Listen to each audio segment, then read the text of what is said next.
पहाटे लवकर उठून छान कपडे घातले. आज प्रजासत्ताक दिन आहे म्हणून मुलगी शाळेत जायला उत्सुक होती. महिमा अप्पाराव सरपाटे, वय वर्ष 16, असं मृत विद्यार्थिनीचं नाव आहे. नेमकी काय घटना आहे हे आपण पाहूच, पण त्या अगोदर आपल्या चॅनलला सबस्क्राईब नक्की करा. महिमा ही इंग्लिश मीडियममध्ये 9व्या वर्गात शिकत होती. नेहमीप्रमाणे ती आपल्या स्कूल बसमधून शाळेला जात होती. दरम्यान एका वाहनाला ओव्हरटेक करताना या स्कूल बसचा अपघात झाला. ती थेट झाडाला धडकली. यात महिमाचा मृत्यू झाला, तर इतर विद्यार्थी किरकोळ जखमी झाले. त्यांना उमरखेड रुग्णालयात नेण्यात आले. तिथे नेल्यावर महिमाला तपासून डॉक्टरांनी तिला मृत घोषित केले.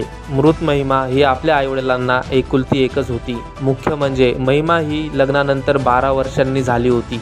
त्यामुळे तिच्या आईवडिलांवर आता दुःखाचा डोंगरच कोसळला आहे. या चिमुकल्या जीवाला प्रत्येकाने श्रद्धांजली नक्की वाहावी.